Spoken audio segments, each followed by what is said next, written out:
Elijah Calloway hadn't cried since they buried his wife and baby in the same pine box 6 years ago. He'd frozen solid after that, turned himself into rock and silence and mountain air. But when the 5-year-old girl he'd just bought for $2 sat on his cabin floor, picked up a piece of charcoal, and drew a woman's face with a crescent moon scar below the left ear, a scar nobody alive had ever seen, Eli dropped to his knees on the cold stone hearth and broke wide open. Because that girl had just drawn his dead wife.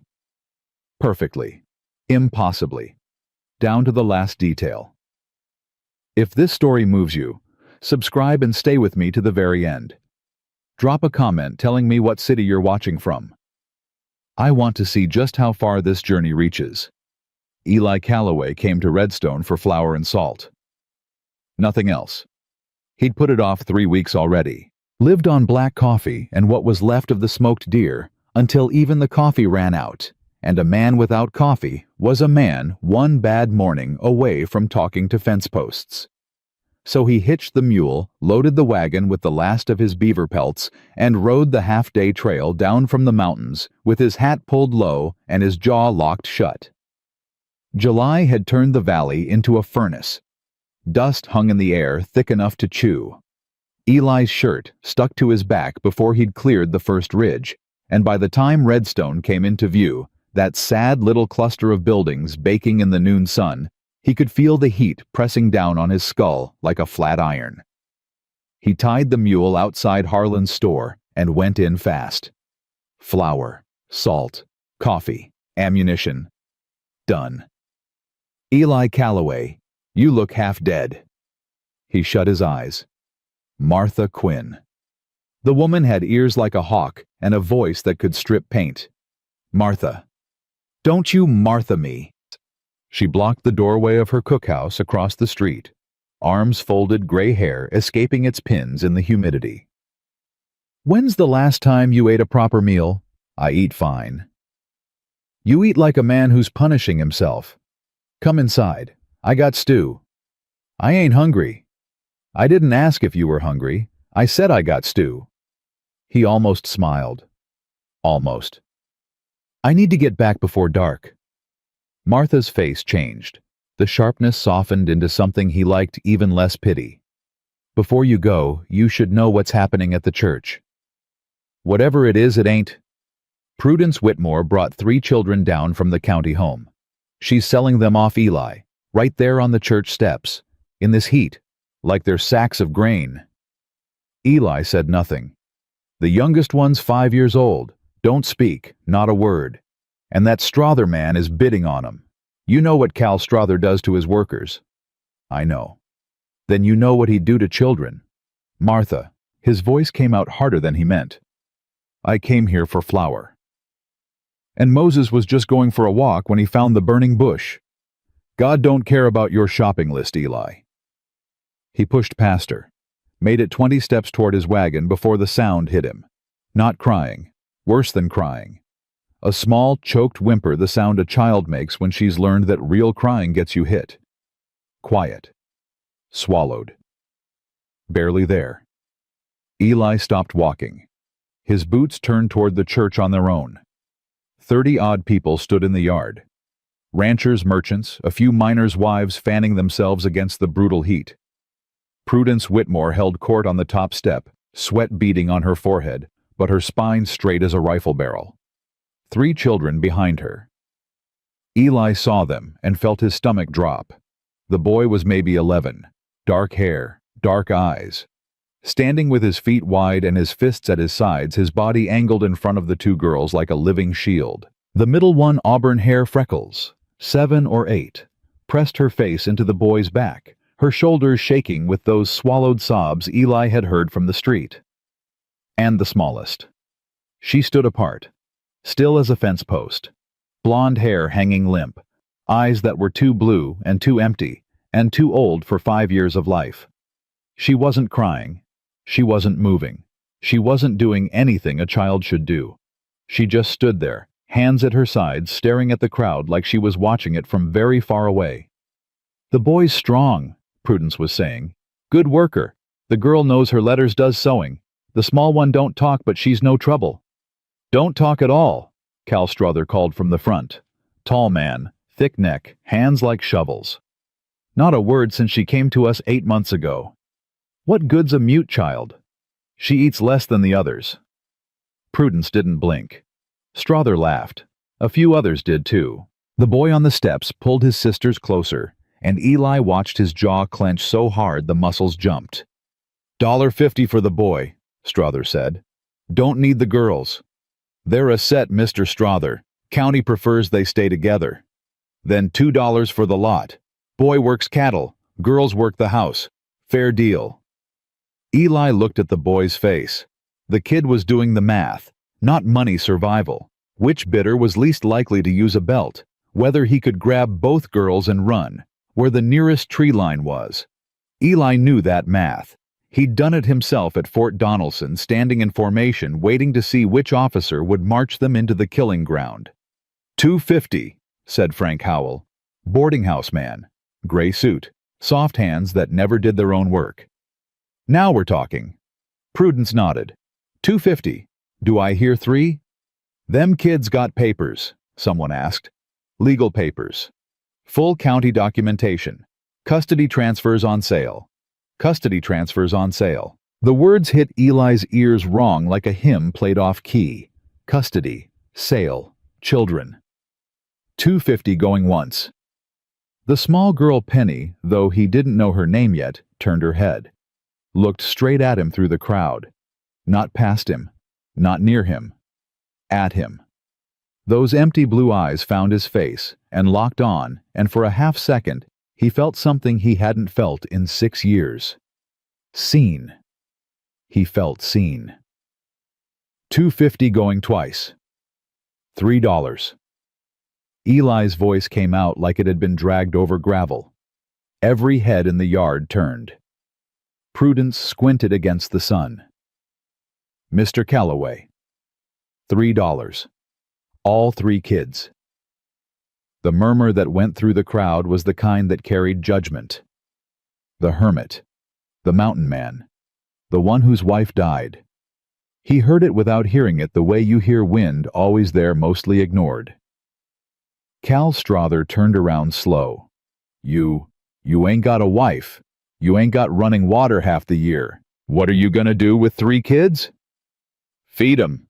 Which is more than you'd do. Strother's neck went red. Now listen here. $3. Prudence cut in her gavel already raised. She wanted this done. Going once, going twice. The gavel cracked down. Sold. The crowd scattered fast. Nobody wanted to stand around and watch whatever happened next. Prudence came down the steps with a folded paper and her palm out. Eli put $3 silver in her hand. Every cent he had. Sign here. She thrust the paper at him. This is the transfer of custody. Their names are Jonah, Grace, and Penny. Jonah's 11. Grace is 7. Penny is 5. What happened to Penny's people? Prudence's mouth thinned. Mother found dead on the road south of Denton. Been dead 2 days, maybe 3. Penny was sitting beside the body holding the woman's hand. Deputy had to pry her fingers loose. She paused. The doctor says her voice works fine. She just quit using it. Quit. Children do strange things when the world breaks them, Mr. Calloway. I'm sure you understand. He signed the paper and turned to the steps. The boy Jonah hadn't moved. His body was coiled tight, his eyes tracking Eli the way a dog tracks a rattlesnake. I ain't calling you Pa, Jonah said. Didn't ask you to. And if you raise a hand to Grace or Penny, I don't care if you're twice my size. I'll put a knife in you while you sleep. Eli looked at this boy, 11 years old, making death threats on church steps because it was the only power he had left. Son, don't call me son. Fair enough, Jonah. Nobody in my house hits anybody. That's the rule. Only rule that matters. The last man who took us in had rules too. Broke everyone inside a week. I ain't him. Prove it. Grace peeked out from behind Jonah's back. Her face was blotched red from crying, but her eyes were sharp. "Are you really taking all three of us together?" "Together. Because the last place split us up, put Jonah in the barn, and me and Penny upstairs, and we couldn't—" Her voice cracked. Jonah put his hand on her shoulder. "You're staying together," Eli said. "All three. Same roof. That's a promise." "Promises don't mean nothing," Jonah said. "Mine do." They stared at each other. The sun hammered down. A horse nickered somewhere on the street. Eli didn't look away, and neither did the boy, and somewhere in that silence, something got decided. Not trust. Trust was too much to ask. But a truce. A maybe. A willingness to wait and see. "I'm thirsty," Grace said. "Water's in the wagon. Climb up." Grace took Penny's hand and led her off the steps. The small girl moved like a sleepwalker, obedient, empty, her feet finding the ground more by habit than intention. She climbed into the wagon bed and folded herself into the far corner knees, to chest eyes fixed on nothing. Jonah watched her settle, then turned to Eli. "She ain't broken. People think she is, but she ain't." "I don't think she's broken." "Good, because she's the best one out of all of us. She just went somewhere inside herself. She'll come back when she's ready." Eli nodded. "Get in the wagon, Jonah." The ride back took 4 hours. Grace fell asleep against Jonah inside the first mile, her body giving up the fight to stay alert. Jonah kept his eyes open the whole way, watching the trail, the trees, Eli's hands on the reins. Penny sat in her corner and didn't move once. When the cabin appeared through the pines, Eli pulled the wagon up and set the brake. "This is home." Jonah looked at the cabin, looked at the empty land around it. "Ain't no neighbors. Nearest one's 4 miles off. So nobody'd hear nothing if what, Jonah?" The boy's jaw worked. "Nothing. You want to know if you're safe here? The answer's yes. But I know that word don't mean much coming from a stranger, so I won't say it again. I'll show you instead. That's gonna take time. You got time." Jonah climbed down without answering. Inside the cabin felt different with small bodies in it. Smaller. Fuller. The air itself changed, carried their breathing. Their warmth, the particular alive quality that Eli had forgotten a house could hold. He showed them the upstairs rooms. "Girls in here, Jonah across the hall." Grace touched the pine headboard with the carved stars. "This is pretty." Eli's hand went still on the doorframe. Sarah had asked for those stars. Stars for the baby to dream under. He'd carved them the week before she went into labor. The week before everything ended. "Supper in 20 minutes, he said, and went downstairs. He cooked what he had. Beans, cornbread, the last strip of venison sliced thin. He set 4 plates on the table, and the strangeness of that number 4 hit him so hard he had to grip the table edge. The children came down. Grace sat immediately, her eyes already on the food. Jonah waited until Eli sat first, watching where his hands went, cataloging threats out of habit. Penny stood by the table and didn't sit. "She won't eat unless Grace tells her it's okay," Jonah said. "Don't know why." Grace leaned close to Penny's ear and whispered. Penny sat, picked up her spoon, began eating with small mechanical movements, her eyes on the table surface. "This is good," Grace said with her mouth full. "Better than the orphanage. Mrs. Whitmore made us eat porridge every day. Same porridge. I hate porridge." "No porridge here," Eli said. "Do you got sugar? I ain't had sugar in forever." "I'll get some next trip to town." "You promise?" "I promise." Jonah watched this exchange without comment, but Eli caught the boy testing the cornbread, breaking it slowly, checking the texture like a man making sure the ground was solid before putting his full weight on it. Then he ate, and for a moment his 11-year-old mask slipped, and underneath was just a hungry, tired kid. After supper, Grace pulled Eli's sleeve. "Penny wants to draw." He looked at the small girl standing by the cold fireplace.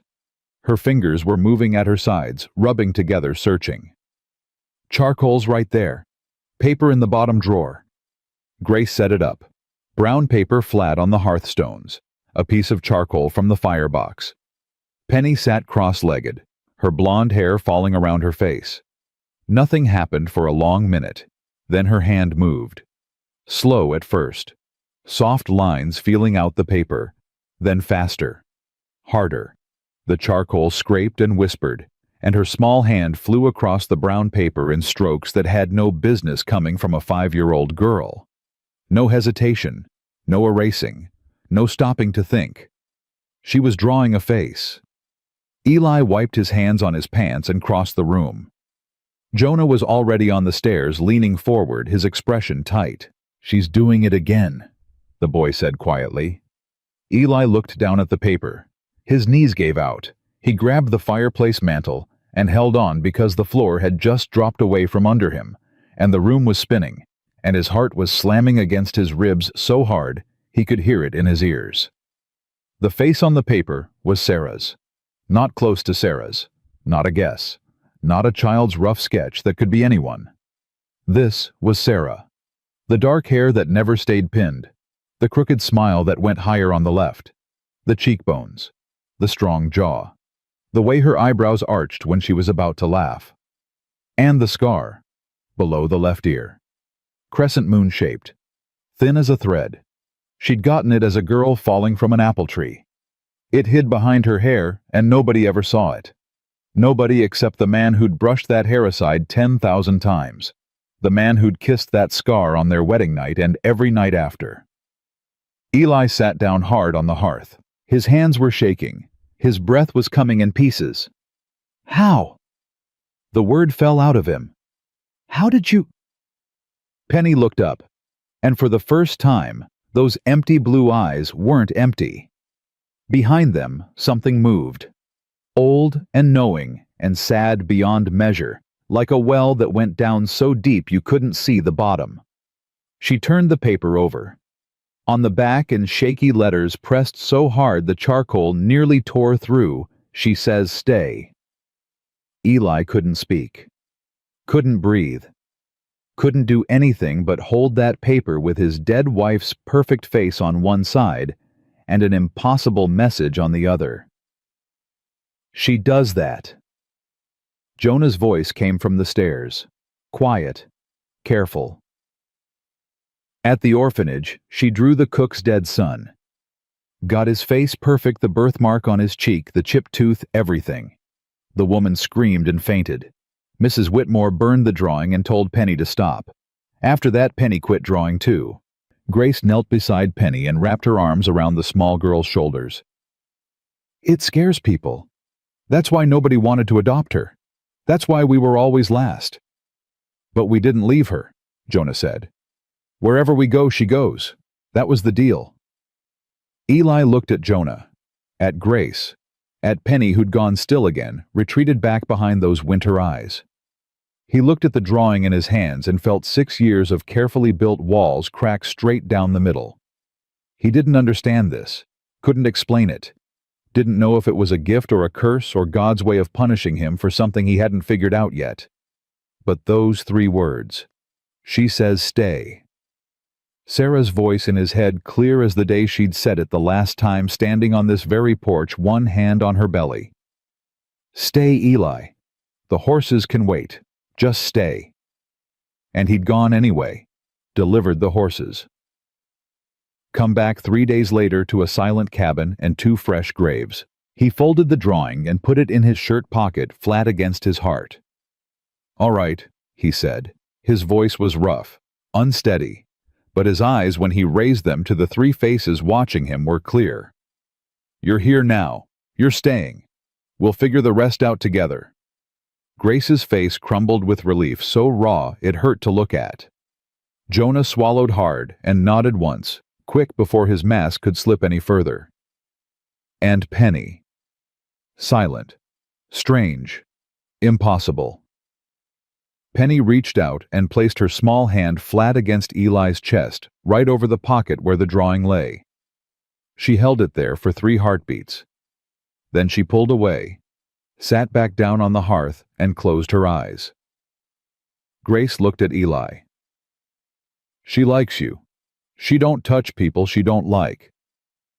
She ain't touched anyone since we got her, Jonah added, and the wonder in his voice broke through every wall the boy had built. Not once. Not ever. Eli sat on the hearth beside 3 children who should have been strangers, and felt for the first time in 6 years the unbearable weight of being needed by someone. It terrified him. It saved him. Both things were true, and he let them both be true. Sitting there in the summer dark, with Sarah's face against his heart, and 3 pairs of eyes, one fierce, one bright, one impossibly deep, watching him decide what kind of man he was going to be. 3 days in, Jonah punched him. Eli had been showing the boy how to split kindling smaller pieces wrist action, not brute force, when Jonah missed the log and buried the hatchet in the chopping block. Eli reached over to correct his grip, and the boy swung on him, fast, hard, a fist that caught Eli square on the jaw and snapped his head sideways. Eli tasted blood. He stood still. Jonah backed up 3 steps.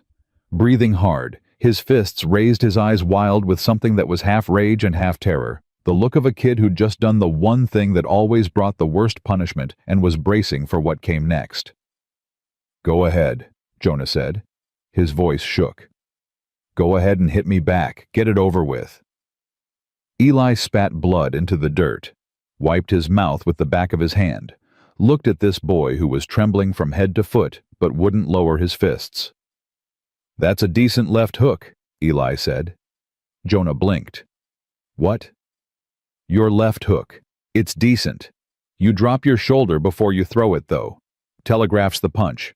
Somebody taught you wrong." Jonah's fists lowered an inch. "You ain't gonna hit me." "Told you the first day, nobody hits anybody in my house." "I just punched you in the face." "You did, and I'm telling you nobody hits anybody. That includes me hitting you back. That clear enough?" Jonah's arms dropped to his sides. He stood there in the July heat with his chest heaving and his eyes filling up with something he was fighting hard to keep inside. "The man before you," Jonah said. "The one who took us in before the orphanage. He'd have knocked me across the yard for that." "I ain't him." "He said that too." "I know, but I ain't him, Jonah. And every day I don't hit you is another day of proof. That's how this works. Not words, days." Jonah stared at the ground. His throat worked. Then he bent down, picked up the hatchet, and positioned the next piece of kindling on the block. "Show me the wrist thing again," he said quietly. Eli showed him. They split wood side by side for an hour without another word, and when they were done, Jonah's pile was twice the size of Eli's. That night, for the first time, the boy didn't sleep with a knife under his pillow. Eli noticed because he checked.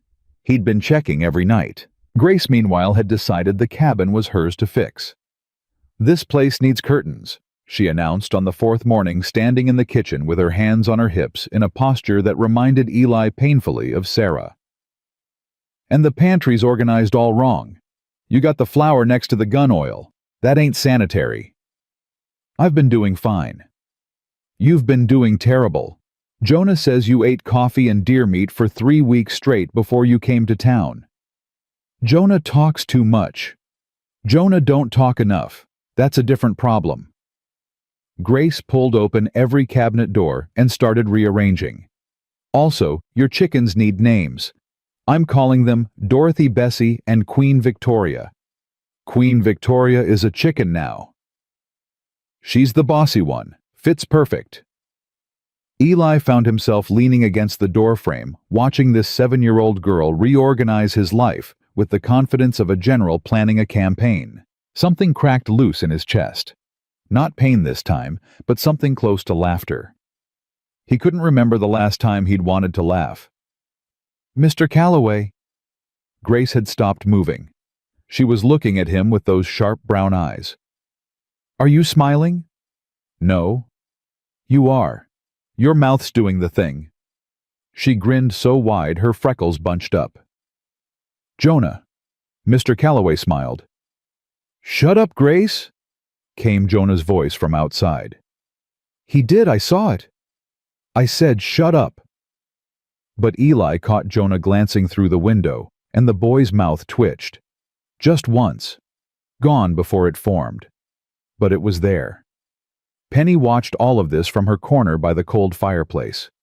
She hadn't drawn again, since that first night, hadn't made any attempt to communicate beyond the basic responses Grace coaxed out of her eating when told sleeping, when guided following directions, with that mechanical obedience that made Eli's heart hurt every time he saw it. But she was watching. Her blue eyes tracked movement around the cabin with an alertness that didn't match her stillness. She noticed things. When Grace scraped her knee on the porch step, Penny was beside her before Eli even stood up, pressing the hem of her dress against the cut with careful practiced pressure. She used to do that for her mama, Jonah told Eli later when the girls were in bed. Grace says Penny's mama was sick a lot before she died. Penny took care of her. 5 years old, taking care of a grown woman. What do you know about her mother? Not much. She was traveling alone with Penny when she died. No husband, no family anybody knew about. The deputy who found them said the woman had bruises, old ones. Like somebody'd been using her for a punching bag for years. Eli's hand tightened on his coffee cup. Anybody look into that? Who's gonna look into a dead woman nobody claimed she got buried in a pauper's grave? Penny got sent to the orphanage. That was the end of it. Maybe that shouldn't be the end of it. Jonah looked at him. Really looked not the suspicious scan he usually gave, but something deeper. Why do you care? You bought us 3 days ago. Most folks would still be figuring out where to put the extra blankets. Because somebody hurt that child's mother, and somebody ought to care enough to find out who. Jonah was quiet for a long time. Then he said, "You're different than I thought you'd be." "How'd you think I'd be?" "Mean, quiet, crazy mountain man who bought kids because he was lonely and weird." "I am quiet." "Yeah, but the good kind. The kind that's listening, not the kind that's planning something." Jonah stood up. "Good night, Mr. Calloway." "Eli." The boy paused at the stairs. "What?" "My name's Eli. You don't have to call me Pa. But Mr. Calloway was my father, and he was a mean son of a bitch. So, Eli." Jonah nodded once. "Good night, Eli." It was the first time the boy had used his name. It shouldn't have mattered as much as it did. On the 6th morning, Eli rode to town for the supplies he'd been unable to buy after spending his last $3 on children instead of provisions. Martha Quinn had extended him credit. "You can pay me back when those pelts sell, and not a day before, and if you argue I'll hit you with this skillet." And he'd loaded the wagon with flour, sugar, coffee, salt, pork beans, and a bolt of blue fabric Grace had admired through Harlan's store window. He was loading the last sack when Doc Caroline Mercer stepped out of her office across the street. "Eli Calloway, I was hoping you'd come to town." Caroline Mercer was 50, iron-haired, and the only doctor within 60 miles who hadn't drunk herself out of practice. She'd delivered babies, set bones, and pulled bullets from men who'd rather die than admit a woman saved them. Eli respected her more than any man in the territory. "Doc, how are those children settling in?" "Fine." "Fine. That's what you men always say." Fine could mean anything from "we're thriving" to "the house is on fire, but I've got it handled." She crossed the street, her medical bag swinging. "I need to examine them, Eli. Standard health check. County requires it." "I'll bring them next week." "Tomorrow. I'll ride up." She fixed him with a look that allowed no negotiation. "There's something else. A woman came through town yesterday. Young widow traveling alone. Arrived on the afternoon stage looking like she'd been running for a month straight. Name's Ruth Adler." "What's that got to do with me?" "She needs work and a place to stay. She's got skills, sewing herbal medicine, good education. Martha's putting her up tonight, but she can't stay at the cookhouse. Not enough room." "Caroline, you've got a cabin with space. You've got 3 children who need a woman's presence. And this woman needs somewhere safe to land." "I don't need a woman in my house." "This isn't about what you need, Eli. It's about what those children need. You've been alone so long you've forgotten there's a difference." Eli loaded the last sack in silence. Caroline watched him with the patience of a woman accustomed to waiting out stubborn men. "I'll think about it," he said. "She'll be at Martha's. Don't think too long." He drove home through the afternoon heat, turning Caroline's words over like stones. A woman in the cabin. Another person. More noise, more demands, more chances for things to go wrong. He'd spent 6 years building his solitude into armor, and in less than a week, 3 children had already punched holes in every plate. He was still arguing with himself when he topped the last ridge and saw the cabin. Jonah was on the porch, rifle in hand. The boy's body language was all wrong, rigid alert, the stance of someone who'd spotted danger. Eli snapped the reins hard, and the mule lurched forward. What happened? He was off the wagon before it stopped rolling. "Someone was here." Jonah's voice was tight, controlled. "While you were gone, I heard a horse went to the window. Man sitting on a gray mare, just watching the cabin. Didn't approach. Didn't call out. Just sat there for maybe 5 minutes, then rode off east. You see his face. Big man, dark beard, wore a black coat even in this heat." "Where are the girls?" "Inside. Locked the door like you showed me. Grace kept Penny in the back room." Eli took the rifle from Jonah gently. The boy's hands were steady, but his jaw was clenched so hard the muscles jumped. "You did good, Jonah." "Who was he?" "I don't know, but I'll find out." Inside, Grace sat on the kitchen floor with Penny in her lap. She'd been brave, Eli could see that, but her face was pale under the freckles, and her arms were locked around Penny so tight her knuckles had gone white. "He was scary," Grace whispered. "He just sat there staring, like he was counting the windows." "He's gone now. Is he coming back?" "Not while I'm here." Penny wasn't looking at Grace or Eli. She was looking at the floor beside her, where a piece of brown paper lay. She'd drawn again sometime during those 5 minutes, when a stranger sat on a horse and watched their home. Eli picked up the paper. The face staring back at him was a man he'd never seen. Heavy jaw, dark beard, small eyes set deep under a thick brow. But it was the detail that caught Eli's breath, a scar running from the man's left temple to his chin. Jagged. Deliberate. The kind of scar a knife leaves.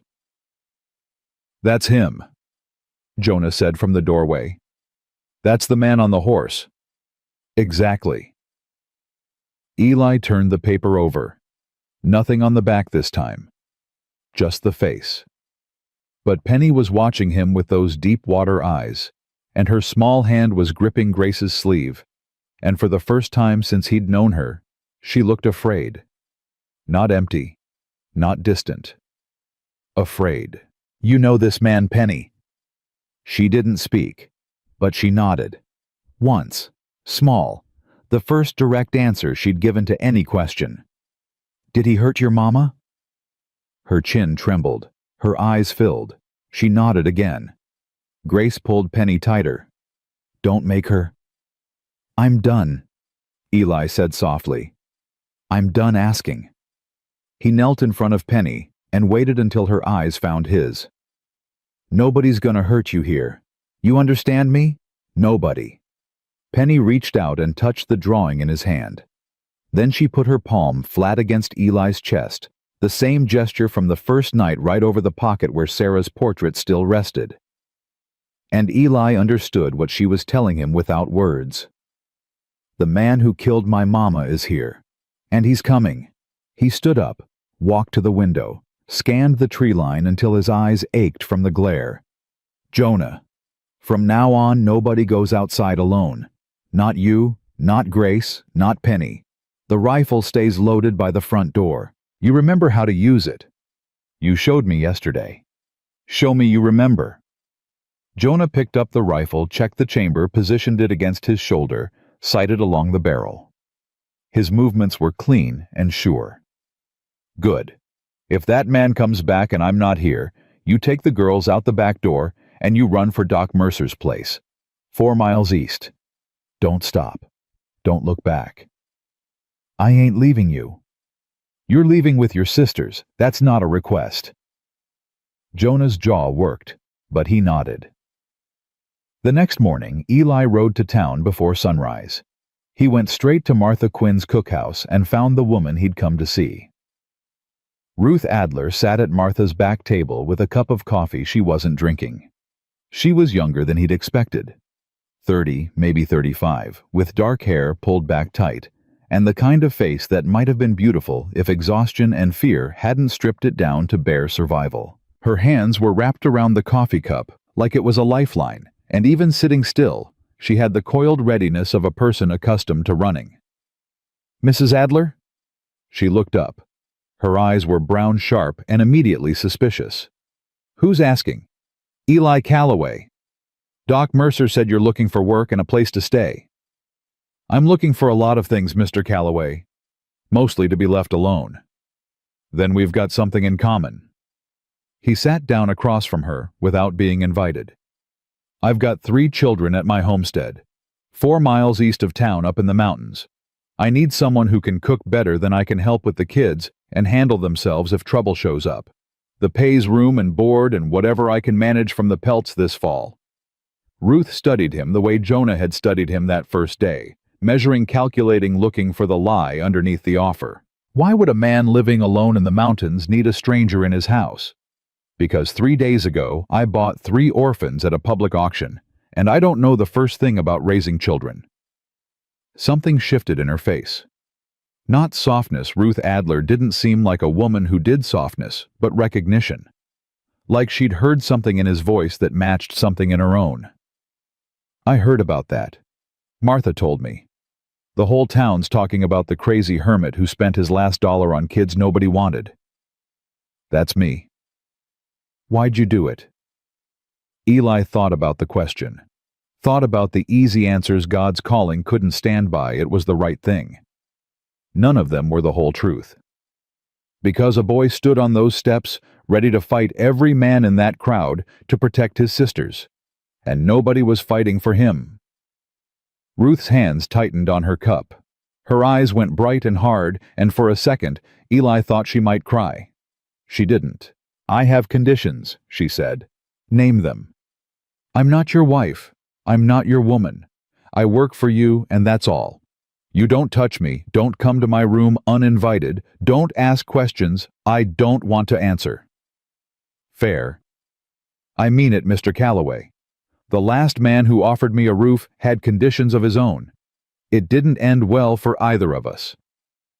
I'm offering you a job. Walls and a door that locks. Nothing else." She searched his face for a long time. Then she drained her coffee in one swallow and stood up. "When do we leave?" "Now if you're ready." "I've been ready since I got off that stage." Martha appeared in the doorway, pretending she hadn't been listening. "I packed food for the road. And Eli, there's something else." She pulled him aside while Ruth gathered her single bag. "A man came through town yesterday asking questions. Big fellow, dark beard, scar on his face. Asked about a woman traveling alone. Asked about children." Eli's blood cooled. "What'd you tell him? That I hadn't seen any woman or any children, and that he could take his questions somewhere else before I took my skillet to his skull." Martha gripped Eli's arm.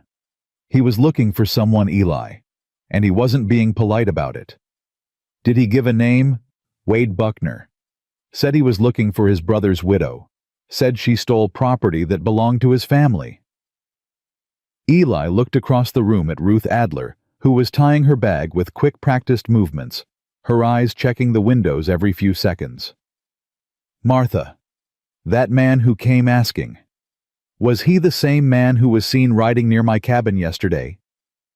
"I can't say for certain, but a man with a scar like that tends to stick in people's memories." Eli walked back to Ruth. She'd finished packing and stood with her bag over her shoulder, her posture straight, but her fingers white-knuckled on the strap. "Mrs. Adler, before we leave I need to ask you something. And I need the truth." Her chin came up, defensive, ready. "Who's Wade Buckner?" The color drained from Ruth's face so fast Eli thought she might faint. She grabbed the edge of the table and held on, her breath coming short and sharp. "How do you know that name?" "He was in town yesterday. He was at my cabin. And one of my children, the little girl who doesn't speak." She drew his face before she'd ever laid eyes on him. Drew it perfect right down to the scar. Ruth's bag slid off her shoulder and hit the floor. "That's impossible." "I've been hearing that word a lot this week. Tell me who he is." Ruth sat down heavily. Her hands were trembling. She pressed them flat on the table and took a breath that sounded like it hurt. "He's my dead husband's brother. Lyle Buckner. My husband died 4 months ago. Thrown from a horse. At least that's the official story." She paused. "Lyle was cruel. You don't need details. But before he died, he found something. Documents. Proof that Wade had been stealing land from settlers, forging deeds, paying off the county clerk. Lyle was a bad husband, but he wasn't a thief. He told Wade he was going to the marshal. And then Lyle got thrown from a horse. A horse that had been calm as a lamb every day of its life. Yes." Ruth's voice was steady now, cold and controlled. "After Lyle died, Wade came for the documents, but Lyle had hidden them. Gave me a locked box before he died and said, 'Don't open it. Don't give it to anybody, just run.' So I ran. You've got the box. It's in my bag. And Buckner followed you here. He'll follow me anywhere. Those documents are the only thing standing between him and a noose." Eli sat back. He looked at this woman bruised by life, hunted by a killer, carrying evidence that could bring down a man powerful enough to murder his own brother. And he thought about 3 children sleeping in his cabin. About a boy who'd just started to lower his fists. About a girl who'd just learned to smile again. About a silent child who drew dead people's faces and knew things no living person should know. And Penny had drawn Wade Buckner's face. Before Ruth arrived. Before Eli knew the name. The child had seen that face and been afraid. Because Penny's mother had been beaten. Found dead on a road. No husband, no family claimed her. "Mrs. Adler, the documents in that box. Do they include names? People Buckner hurt, witnesses he silenced?" "I don't know. I never opened it. Lyle said don't open it. Your husband's brother is a man who steals land and kills people who get in his way. My youngest Penny, her mother was found dead on the road south of Denton, beaten. No one claimed the body. No one investigated." Ruth stared at him. "You think Wade?" "I think a man who'd kill his own brother wouldn't blink at silencing a witness. And I think Penny's mother might have been one." My God. That box might have the answer. And it might be the reason Buckner is hunting you and watching my cabin on the same day. Ruth pulled her bag toward her and unbuckled the top flap. She reached inside and withdrew a small iron box dented and scratched with a brass lock that had no visible keyhole. Just a flat brass plate where a keyhole should be. "I've tried everything," Ruth said. "Knife pick hammer. It won't open." Eli took the box, turned it over in his hands, heavy for its size. Well made. The kind of box a man builds when he wants something to survive him. "We'll figure it out. But not here." He handed the box back. "Right now, we need to get to the cabin. If Buckner's watching town and watching the cabin both, he already knows I came here today." Ruth stood up and slung her bag over her shoulder. "Mr. Calloway, you barely know me. You've got 3 children to protect. Why would you bring my trouble into your home?" Eli thought about that. About the smart answer, and the safe answer, and the answer that would keep his walls intact. "Because 6 days ago a boy stood on church steps and told me he'd kill me if I hurt his sisters. And I bought him anyway. Because sometimes the right thing and the smart thing aren't the same thing, and a man's got to pick which one he can live with." Ruth looked at him for a long moment. Then she nodded. "All right, Mr. Calloway, let's go." They rode out of Redstone side by side. Eli kept his rifle across his lap and his eyes on the tree line the entire way. Ruth sat rigid on the wagon seat, her bag with the iron box clutched in her lap, her knuckles white. Halfway up the mountain trail, she spoke without looking at him. My husband hit me for 4 years, broke my wrist twice, blacked my eyes so many times I lost count. I stayed because I had nowhere to go and no money to get there. You don't owe me your history. I'm not giving it to you because I owe you. I'm giving it to you so there's no surprises. I flinch when people move too fast. I don't sleep well. I check the locks 3 times before I close my eyes. Your boy Jonah, the way he stands in front of those girls, the way he watches every hand that moves, I know that look. I wore it for 4 years. He's getting better. He will. Kids heal faster than adults. But the scars stay. They just learn to carry them quieter. They reached the cabin as the sun sank low. Jonah was on the porch with the rifle exactly where Eli expected him to be.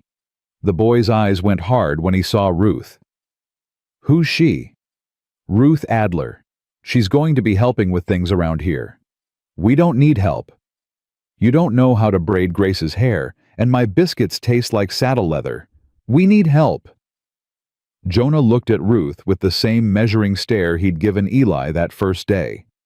Ruth met it without flinching. 2 people who'd learned to read danger in a stranger's face, sizing each other up.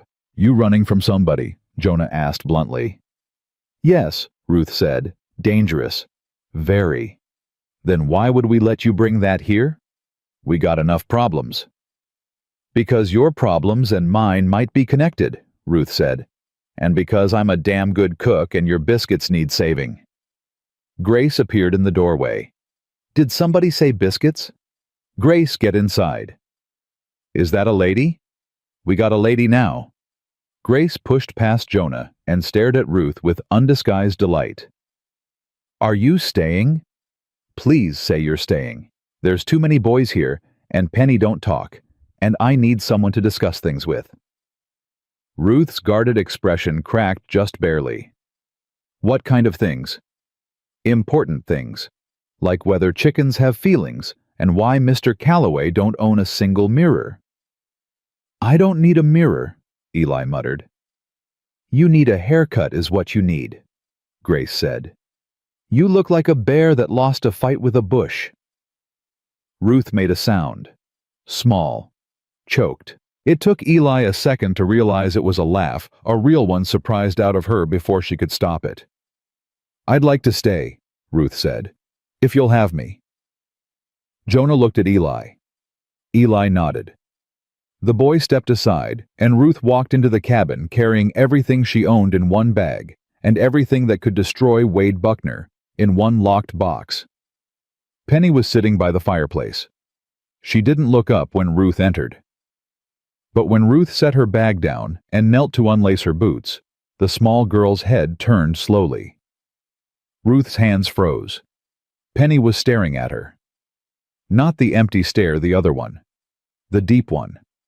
The one that saw through skin and bone to whatever lived underneath. Hello there? Ruth said softly. You must be Penny. Penny stood up. She walked across the room with those careful mechanical steps. She stopped in front of Ruth and reached out one hand. She touched Ruth's left wrist, the one that had been broken twice. Ruth flinched, then went very still. Penny traced the bone with one small finger, following the line where it had healed wrong feeling, the ridge beneath the skin that only someone who'd been hurt the same way would recognize. Then she looked up at Ruth with those winter eyes, and something passed between them, woman and child, both broken by men's hands, both still standing.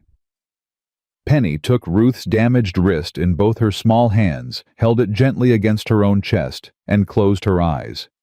Ruth's face crumbled, 6 years of armor shattered by a 5-year-old's touch. She knows, Ruth whispered. How does she know? She knows a lot of things she shouldn't, Eli said from the doorway. Welcome to the family, Mrs. Adler. Ruth Adler cooked her first breakfast in the cabin before dawn. Eli woke to the smell of real biscuits, the kind that rose proper golden on top, soft in the middle, and for 3 disoriented seconds he thought Sarah was alive and standing in his kitchen. He came downstairs and found Ruth at the stove, Her sleeves rolled to her elbows, moving with the quiet efficiency of a woman who'd learned to get things done before anyone woke up to stop her. "Coffee's on the table," she said without turning around. "You didn't have to." "I know I didn't have to. Sit down." He sat. Grace appeared next, drawn by the smell, her eyes going wide at the sight of a proper breakfast. "Are those real biscuits? Like real biscuits?" "With butter," Ruth said. Grace looked at Eli like he'd hung the moon. "Can we keep her?" "She ain't a stray cat, Grace." "She makes biscuits. That's better than a cat." Jonah came down last. He stopped at the bottom of the stairs and looked at Ruth the way he looked at everything new, with suspicion held in front of him like a shield. "Morning, Jonah," Ruth said. She set a plate in front of him. 3 biscuits, 2 strips of bacon, a heap of scrambled eggs. More food than the boy had seen on one plate in months. He stared at it. "Why?" "Because you're a growing boy and you're too thin." "I ain't too thin." "Eat your breakfast." Something in her voice, not sharp, not soft, but steady. The voice of a woman who'd brook no argument on the subject of children eating, made Jonah pick up his fork. He ate the first bite cautiously, then the second. By the third, he was shoveling food like a kid who'd forgotten to be suspicious. Ruth watched him for half a second, and Eli saw her mouth tremble before she turned back to the stove. Penny came down on her own. That was new. Every morning before, Grace had gone upstairs to guide her down to whisper the day into motion. But this morning, Penny walked down the stairs alone, crossed the kitchen, and sat in the chair next to Ruth. Not next to Grace, not next to Eli, next to Ruth. Ruth set a plate in front of her. Penny picked up her spoon without being told. Grace's jaw dropped. "She never does that. She always waits for me to—" "Eat your eggs, Grace," Ruth said. They ate together. 5 people at a table built for 2. Eli's elbows bumped Jonah's. Grace talked with her mouth full about whether Queen Victoria the chicken was laying bigger eggs because she'd been given a proper name. Ruth refilled coffee cups without being asked. It felt like something. Eli didn't have a word for it yet, but it felt like something. After breakfast, Ruth found him on the porch. "We need to talk about the box." "I know. I tried everything to open it before I came here. Whatever lock Lyle used, it's not a regular one. No keyhole, no combination dial, just that flat brass plate." Eli had been thinking about this since yesterday. "Your husband, was he clever with his hands?" "Built things. He built nothing but misery." Ruth caught herself. "That's not fair. Before the drinking got bad, he was a decent carpenter, made furniture, had a workshop behind our house. A man who works with his hands might build a lock that works different, pressure plate maybe, or a hidden mechanism. I hit it with a hammer, Eli, twice." "Hitting things with hammers is how men solve problems. Women are usually smarter about it." Ruth almost smiled. Almost. "What do you suggest?" "Let Penny see it." Ruth went still. "The child—" "She sees things, Ruth. I don't understand it. Don't need to understand it. But she drew my dead wife's face down to a scar nobody alive has ever seen. She drew Buckner's face before he showed up at my cabin. If there's something hidden in that box, she might feel it. She's 5 years old. She's 5 years old, and she knows more about what's happening than any of us. You felt it yesterday when she touched your wrist." Ruth's hand went unconsciously to her left wrist, rubbing the ridge of bone. "All right, but if it upsets her, we stop." They brought the box to the kitchen table. Ruth set it down in front of Penny, who was sitting with Grace, letting the older girl braid her hair. "Penny." Ruth knelt beside her. "Can you look at this for me?" Penny's eyes moved to the box. She didn't reach for it, didn't react, just looked at it with that bottomless blue gaze. Then her body went rigid. Grace felt it first. "Penny. Penny, what's—" The small girl's hands came up and grabbed the box with a force that shouldn't have been possible for her size. She pulled it toward her, turning it over and over in her hands, her fingers running across every surface. Her breathing changed faster, shallow the way a dog breathes when it's tracking a scent. She pressed the brass plate with her thumb. Nothing happened. She pressed it again harder, then slid her thumb to the left. A click. Faint. Almost inaudible. Then she pressed the bottom left corner of the box with her other hand. Another click. Then she turned the box upside down and pressed both thumbs into two small indentations that nobody had noticed because they looked like dents in the metal. The lid popped open. "Jesus Christ," Jonah said from the doorway. Ruth grabbed the box and tipped the contents onto the table. Papers spilled out. Folded documents, handwritten letters, a small leather journal, and a tintype photograph that landed face up on the kitchen table. Eli picked up the photograph. Two women, standing together in front of a clapboard house. The one on the left was Ruth, younger, thinner, unbruised, almost unrecognizable as the same woman. The one on the right was small, fair-haired, holding a baby against her chest. Ruth. Who is this woman? Ruth took the photograph, her face drained. That's Mary. Mary Lennox. She was our neighbor in Denton. She was my friend. My only friend. What happened to her? She disappeared. About a year before Lyle died. One day she was there, next day her house was empty. Nobody knew where she went. Wade said she'd moved back east. Ruth's voice slowed. But Wade said a lot of things. Eli took the photograph and brought it to Penny. He held it in front of the child and pointed to the fair-haired woman. "Penny, is this your mama?" Penny looked at the photograph. Her whole body began to shake.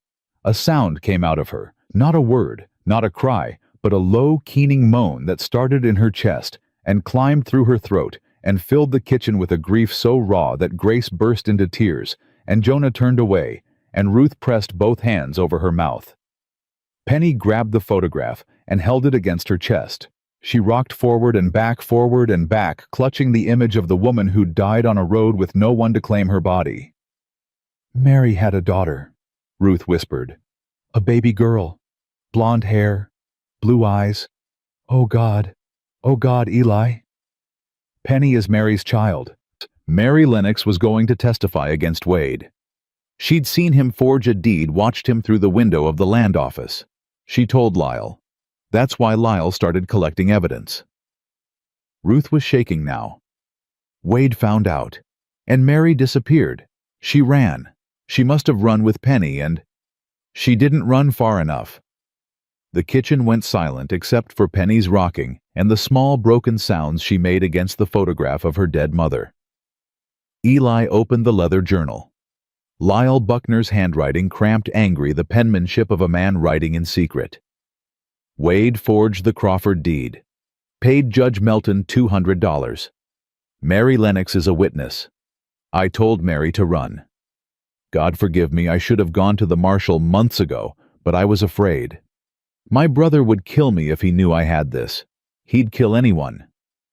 The entries went on. Names, dates, land parcels stolen, bribes paid. 3 entries near the end were marked with crosses. Tom Gentry found dead, ruled accident. Samuel Pike disappeared, no investigation. Mary Lennox gone. Wade says she moved east. I don't believe him. God help us all. 3 people, Eli said. At least 3 people dead or disappeared. 4, Ruth said. If you count Lyle. 5, Jonah said quietly. Everyone turned. The boy stood in the doorway, his face gray. Penny's mama makes 5. Eli looked at the journal, at the photograph, at the small girl rocking on the kitchen floor. Looked at Ruth, who was holding herself together by sheer force of will. Looked at Jonah, who'd gone from suspicious boy to the only person in the room thinking clearly. We need the sheriff, Eli said. Sheriff Henry Dawes is Wade's poker partner, Ruth said. They've been friends for 20 years. Then we need the federal marshal. Nearest one is in Cheyenne, 4 days' ride. Then I ride to Cheyenne. And leave us here with Buckner watching the cabin. Ruth's voice went sharp. He'll come the minute you're gone. He knows I'm here, he has to know by now. Martha can only keep a secret so long in a town that size. She was right. Eli knew she was right. He couldn't leave them unprotected for 8 days, 4 there, 4 back. Buckner would come for the box for Ruth for Penny. "There's another way," Jonah said. "You're 11. You don't get a vote on Doc Mercer. She's coming today, remember, to examine us. She's got connections in Cheyenne, you told me yourself. She trained at a medical college back east. She knows people. She could send a telegram." Eli stared at the boy. "That's actually smart. Don't sound so surprised." "I ain't surprised. I'm impressed. There's a difference." Jonah's ears turned red. He shrugged one shoulder and looked away, but the corner of his mouth lifted. Doc Mercer arrived at noon, riding her gray mare with her medical bag strapped behind the saddle. She dismounted, took one look at Eli's face and said, "What happened?" Eli told her everything. The box, the journal, Penny's mother, Wade Buckner. Caroline listened without interrupting her expression, shifting from concern to anger to something colder and more dangerous than either. "Lyle Buckner was my patient," she said when Eli finished. "He came to me 3 weeks before he died. Bruised ribs, split knuckles, shaking hands. Told me he'd been in a fight. I didn't ask with whom. I should have. Can you send a telegram to the federal marshal in Cheyenne? I can do better than that. Marshal James Pickett is my cousin's husband. I'll ride to Redstone today and wire him directly. He trusts me. If I tell him to come, he'll come. How long? 3 days, maybe 4. Depends on what cases he's working. We might not have 4 days. Then you'd better be ready for what comes before he gets here." Caroline turned to the children. She examined them one by one, brisk, thorough, gentle. Jonah submitted with rigid tolerance. Grace peppered her with questions about whether chickens could get sunstroke. Penny allowed the examination without reaction, but when Caroline listened to her heart with the stethoscope, the child placed her own hand over the doctor's and held it there. "Strong heartbeat," Caroline said softly. "Stronger than you'd think." She pulled Eli aside before leaving.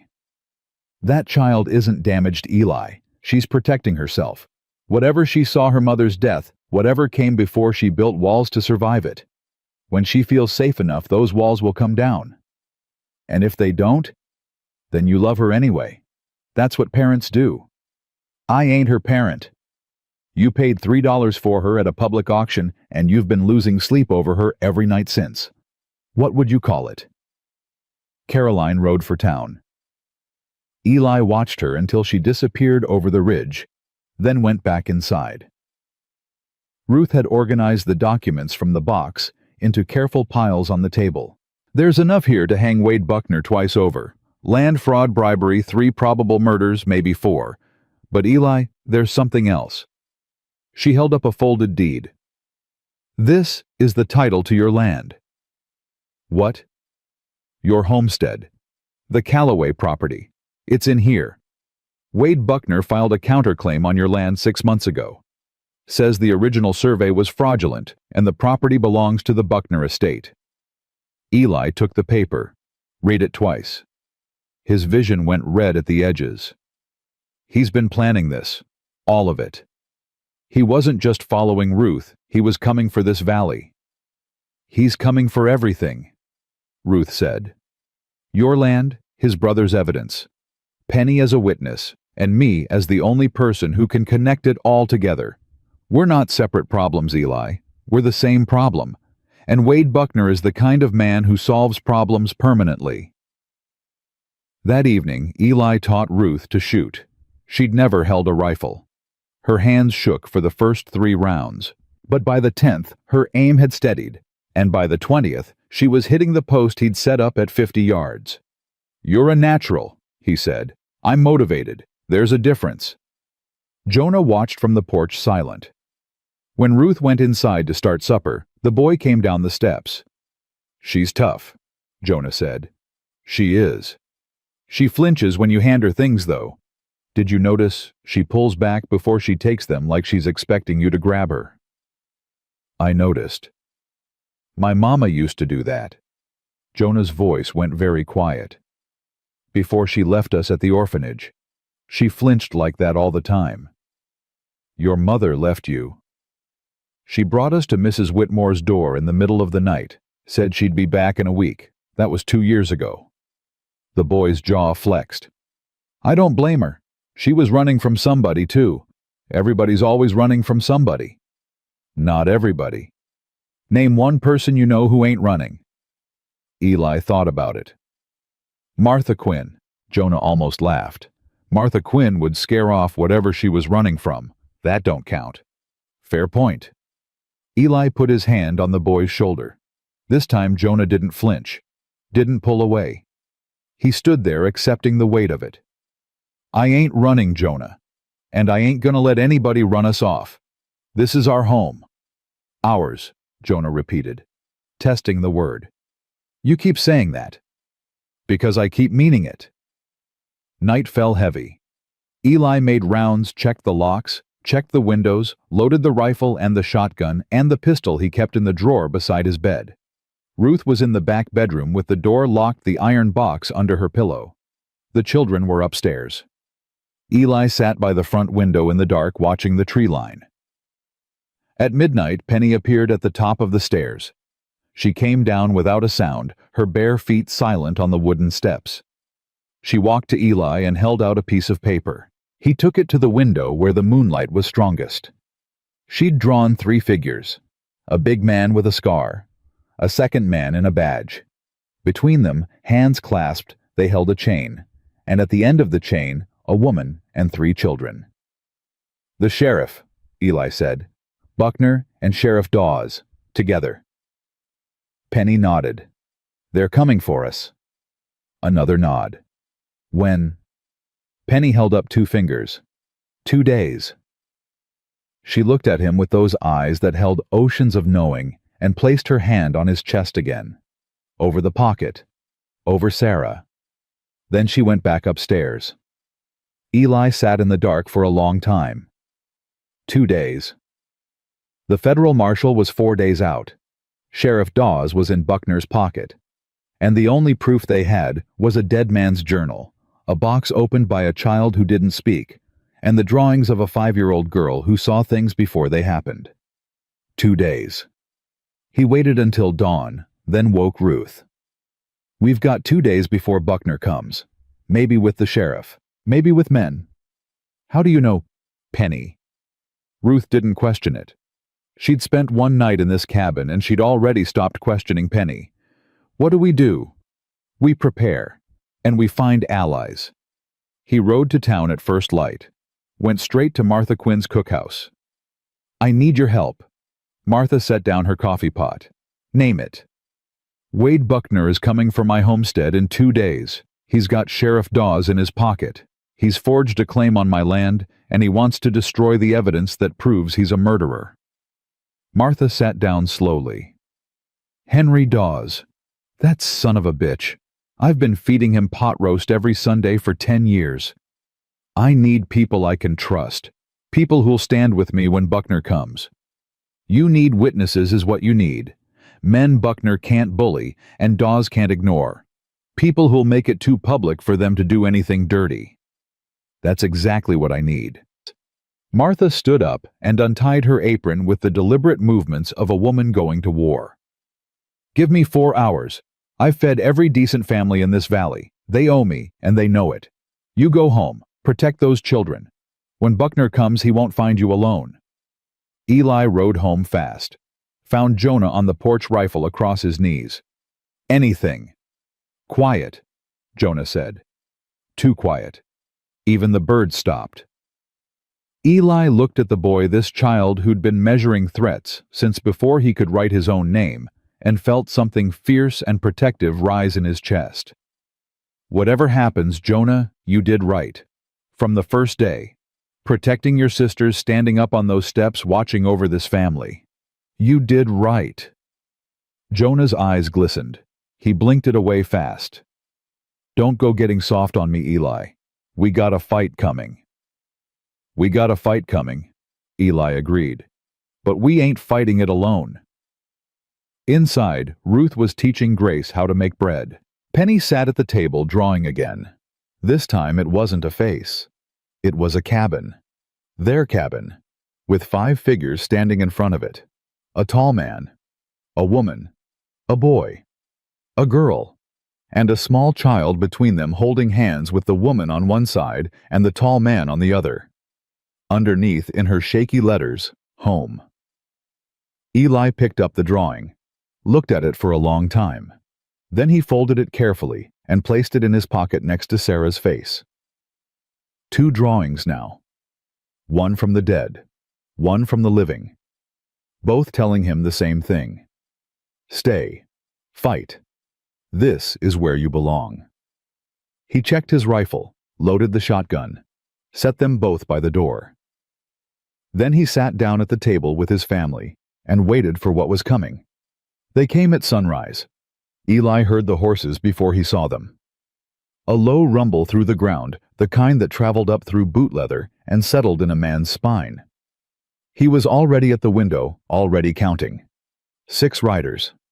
Maybe 7, coming up the mountain trail, in a column dust rising behind them in the early heat. Ruth.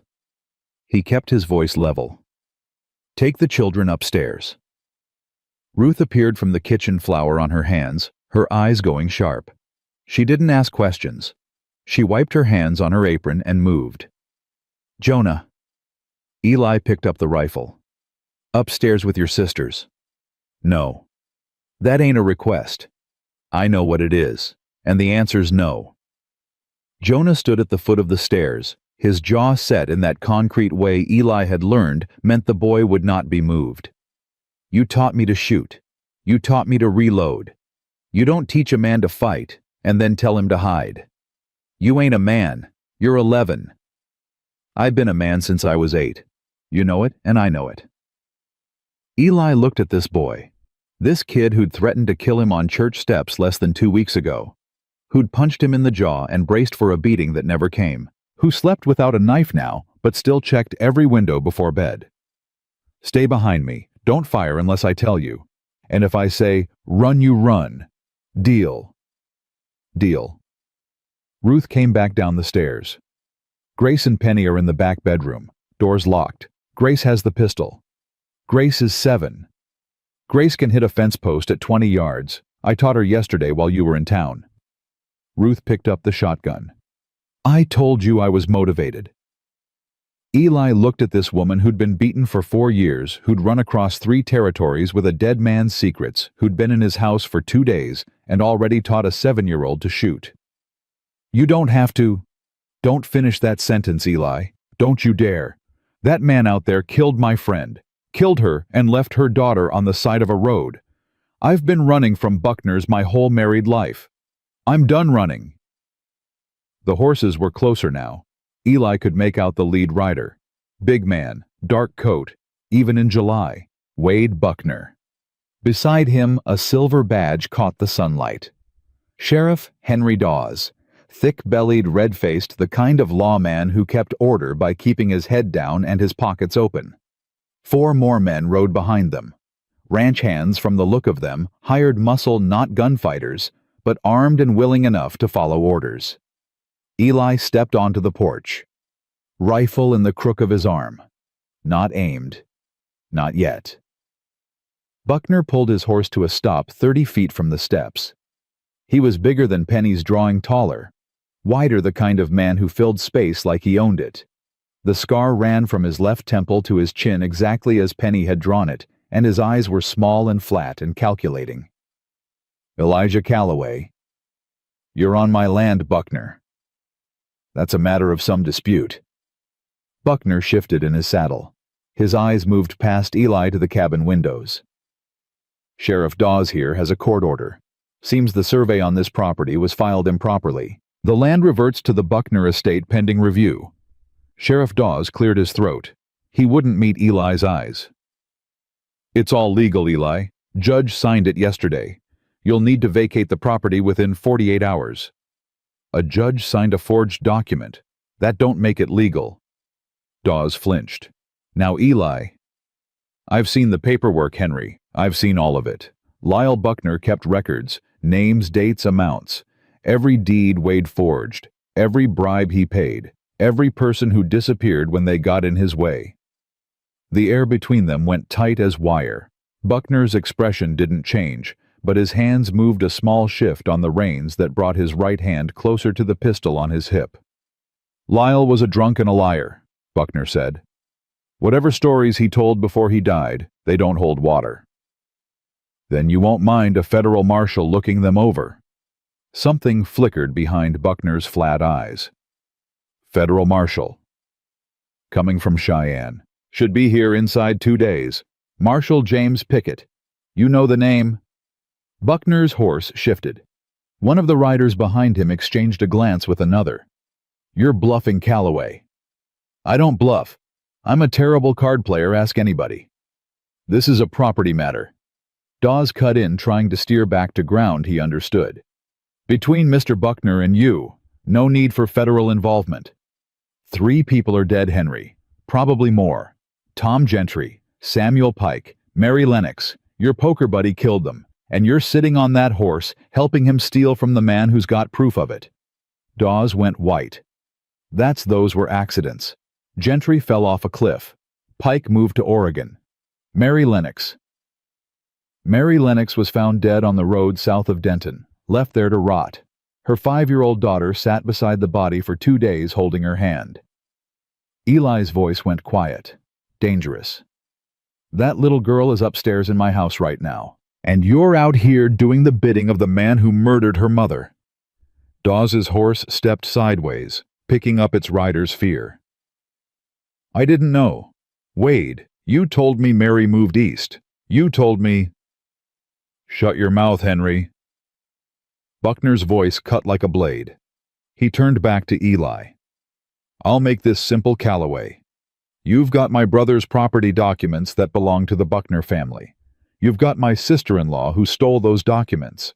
And you've apparently got a child who has no legal guardian. I'm the girl's closest living relative on her mother's side. Margaret Lennox was my late wife's cousin. Eli felt the ground shift under him. What? Mary Lennox. Born Margaret Mary Lennox. My wife Eleanor's cousin. When Eleanor died, I took responsibility for her extended family. That child in your house is my kin, and I've got a legal right to claim her. Behind Eli, the front door opened. Ruth stepped onto the porch, the shotgun leveled at Buckner's chest. You lying son of a bitch, Ruth said. Mary wasn't Eleanor's cousin. Mary was a seamstress who rented a room in your house. She had no family connection to you at all. I know because she told me. She told me everything, Wade, including what you did to her when Eleanor wasn't looking. Buckner's mask cracked, just for a second. Underneath was something ugly and desperate.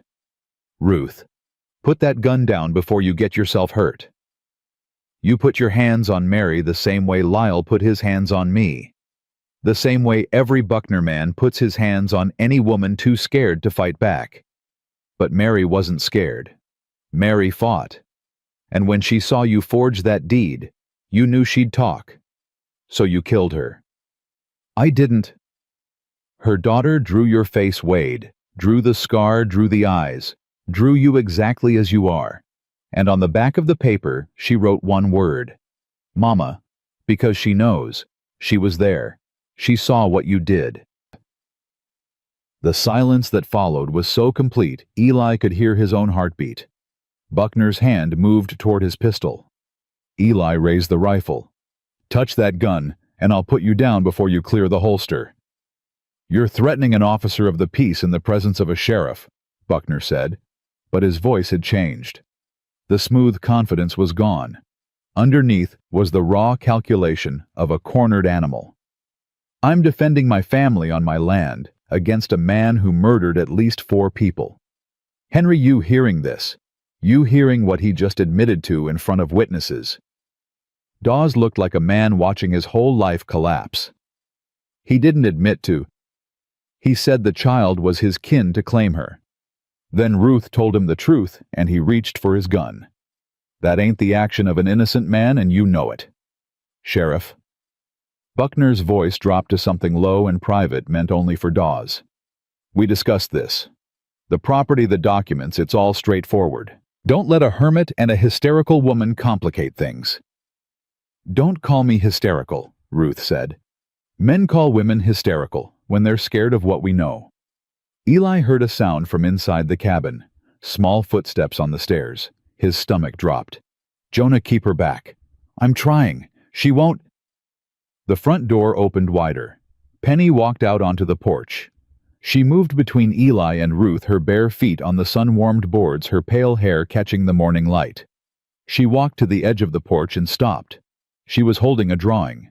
Buckner saw her, and his face changed.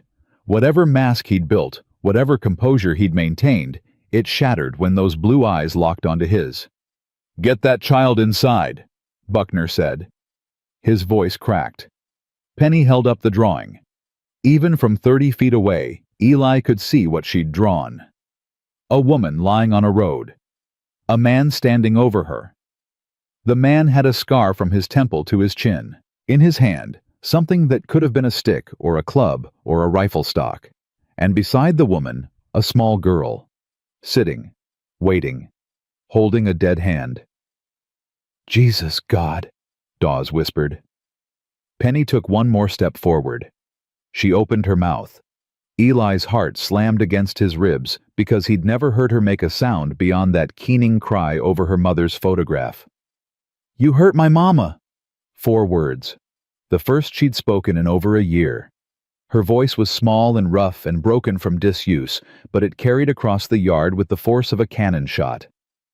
"You hurt my mama and she fell down and she didn't get up." Buckner's horse backed up a step. The man's face had gone the color of ash. "And she told me to hide. She told me to close my eyes. But I didn't close my eyes." Penny's small body was trembling, but her voice held steady. "I saw you. I saw your face. I see it every night." Ruth dropped to her knees beside Penny and wrapped her arms around the shaking child. Eli stepped in front of both of them, rifle raised. "It's over, Buckner. She's a child. A child's testimony won't hold in any court. She's damaged. She's damaged." Eli's voice went so cold it could have frozen the July air. "You beat a woman to death in front of her 5-year-old daughter and you call the child damaged." One of the riders behind Buckner pulled his horse sideways. "I didn't sign up for this, Wade. You said this was a land dispute." "It is a land dispute. Get back in line." "The hell it is. That little girl just said you killed her mother." The rider looked at Dawes. "Sheriff, are you hearing this?" Dawes sat on his horse like a man turned to stone. Sweat poured down his face. His hands shook on the reins. "Henry." Eli's voice dropped. "You've got children. You've got a daughter Grace's age. You going to sit there and help this man take a murdered woman's child?" "I didn't know," Dawes said. His voice broke. "Wade, you told me, God damn it, you told me this was about property. You said the woman left town. You said—" "I said what needed to be said." "You lied to me." Dawes's hand went to his badge. Touched it. Held it. "I've been carrying this badge for 12 years. 12 years and I bent rules for you, Wade. I looked the other way on the land deals because you said it was business. But this, a woman, a child." "Henry, don't be stupid." Dawes unpinned his badge, held it in his palm, looked at it like he was seeing it for the first time. Then he looked at Penny standing on the porch between 2 people who'd die before they let anyone touch her. "I'm done, Wade. Whatever happens next, I'm done being your man." He threw the badge in the dirt. Buckner's face twisted. He drew his pistol in one fast motion and leveled it at Eli. "I'll take those documents and the girl Calloway. Now, or I swear to God." The shot came from behind Eli. Not his rifle. Not Ruth's shotgun. Buckner's hat flew off his head. A hole punched clean through the crown. Everyone froze. Eli turned. Jonah stood in the doorway with the pistol Grace was supposed to be holding. The boy's hands were steady. His face was white, but his eyes were locked on Buckner. "Next one's lower," Jonah said. His voice didn't shake. "Boy, you just shot at I shot your hat. If I was shooting at you, you'd be dead." Jonah stepped onto the porch. I don't miss, Mr. Buckner. Ask Eli. He taught me and I don't miss. Eli reached back and gently pushed Jonah's gun arm down. Easy, son. It came out before he could stop it. Son. The word hung in the air. Jonah glanced at him, and something raw and desperate and hopeful flashed across the boy's face before he could hide it. I'm not letting him take Penny, Jonah said. Nobody's taking anybody. From the tree line, new sounds. Horses. Wagons. A lot of them. Martha Quinn's voice rang out before her wagon cleared the pines. Wade Buckner, you no-good murdering, land-stealing piece of horse manure, I brought half the county and the other half's on its way. Wagons and riders poured into the clearing. Eli counted 15-20 more. Martha leading the charge on a wagon seat, Doc Caroline beside her. Behind them, ranchers, shopkeepers, miners, their wives. People Eli had avoided for years. People he'd barely spoken to. People who'd come anyway. Old Tom Harlan from the general store. The Mueller brothers from the next valley.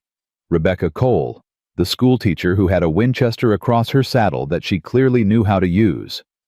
Father Domingo from the mission church, who carried no weapon but whose presence carried the weight of God's judgment. Martha pulled her wagon to a stop and climbed down with the energy of a woman half her age. I told you, Eli Calloway. I've fed every family in this valley. They owe me. Martha, this isn't what my business. That man killed people. He stole land from families I've known for 30 years. The Crawfords lost their homestead. The Gentrys lost their father, and now he's standing in front of your house threatening to take a child from the only family she's got. Martha turned to Buckner. You're finished, Wade. Every person here heard what that little girl said. Every person here is a witness. And when the federal marshal arrives, every person here will testify. Buckner looked at the crowd, looked at his 4 hired men who were already dropping their reins, raising their hands, making it very clear they wanted no part of whatever this had become. Looked at Dawes, who stood beside his horse with no badge and no fight left in him. This ain't over, Calloway. Yeah, it is. Eli lowered his rifle. You can ride out now and turn yourself in to the federal marshal in Cheyenne. Or you can stay here and face 25 people who know what you did. Your choice. Buckner's hand tightened on his pistol. For one terrible second, Eli thought the man might start shooting anyway. Might decide that if he was going down, he'd take as many as he could with him. Then Penny stepped forward again. She walked down the porch steps and across the yard, this tiny girl in a nightgown, walking toward the man who'd killed her mother. Ruth gasped. Eli moved to grab her, but something in the child's bearing stopped him. Penny stopped 10 feet from Buckner's horse. She looked up at the man. She held up her drawing, the one showing a woman on a road, and a man standing over her. Mama said to forgive, Penny said. Her voice was clearer now, stronger. But I'm only 5. I don't know how yet. Maybe when I'm bigger. Buckner stared down at this child, and something cracked in him too. Not redemption men like Buckner didn't find redemption on horseback in front of witnesses, but something. The realization maybe that the thing he'd done couldn't be undone, that a 5-year-old girl would carry his violence in her eyes for the rest of her life, and no amount of forged deeds or dead witnesses could erase that. His pistol hand dropped. He holstered the gun. His shoulders sagged. It wasn't supposed to happen like that, he said. To no one. To everyone. Mary was going to ruin everything. She was going to talk. I just wanted to scare her. I didn't mean to. Don't, Ruth said from the porch. Don't you dare say you didn't mean to. You rode 50 miles to find her. You brought a weapon. You hit her until she stopped breathing, in front of her daughter.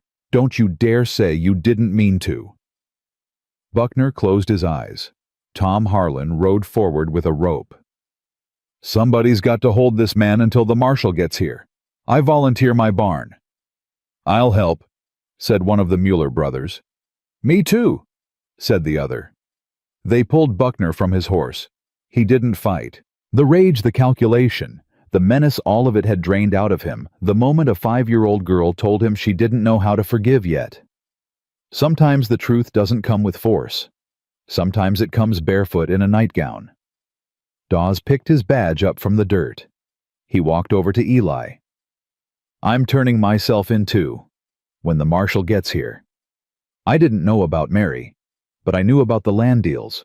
I looked the other way. That's enough." "Yeah, Henry, it is." Dawes nodded. He looked old, broken, a man counting the cost of every easy choice he'd ever made. He mounted his horse and rode toward town without looking back. The crowd lingered. People Eli hadn't spoken to in years shook his hand, clapped his shoulder, told him they'd known he was a good man even when he'd tried his hardest not to be. Martha organized food because Martha always organized food, and suddenly there were tables on the porch and women in the kitchen and men mending Eli's fence because they'd noticed it needed mending. Ruth stood in the middle of it all, looking stunned. "Who are these people?" "Neighbors," Eli said. "Apparently I have neighbors." "They came for you." "They came because Martha told them to. They came because you stood up, Eli. When Buckner came to your door, you didn't run. You stood up. That matters to people." Penny sat on the porch steps, watching the activity with wide eyes. Grace sat beside her, chattering about everything and nothing the way Grace always did. But Penny wasn't in her usual stillness. She was present, here, tracking faces, watching interactions. Her blue eyes moving with an alertness that hadn't been there before. She'd spoken. After a year of silence, she'd spoken. Jonah sat on the other side of Penny, his shoulder touching hers. He hadn't let go of her hand since Buckner was led away. "Hey, Eli." "Yeah." "When you said son back there, during the fight, did you mean it?" Eli looked at the boy. This fierce, wounded, unbreakable boy who'd shot a hat off a murderer's head to protect a girl who wasn't his blood sister, but was his sister in every way that counted. "I meant it." "Okay." Jonah's voice was thick. He blinked hard. "Okay, just checking." Doc Caroline found Eli by the water pump as the afternoon wore on. Telegram went out. Marshal Pickett's on his way. 2 days. Buckner confessed in front of 30 people. I don't think Pickett will have much work to do. He'll have plenty. Wade Buckner's operation stretched across 3 counties. Once people start talking, the whole thing's going to unravel like a bad sweater. She paused. I checked Penny. Physically, she's fine. But Eli, she spoke today. That's not small. A child who's been selectively mute for over a year doesn't just start talking because the situation demands it. She started talking because she feels safe enough to. She walked up to the man who killed her mother and told him she didn't know how to forgive him yet. That's not a damaged child, Eli. That's a brave one, an extraordinary one. She scares me sometimes. Good things often do. That evening after the neighbors had gone and the cabin was quiet, Eli sat on the porch watching the light fade. Ruth came out with 2 cups of coffee and sat beside him. You're not going to ask about the box, Ruth said. About why Lyle gave it to me. About all of it. You'll tell me when you're ready. I'm ready now. She wrapped her hands around the cup. Lyle wasn't a good man, but at the end he tried to be.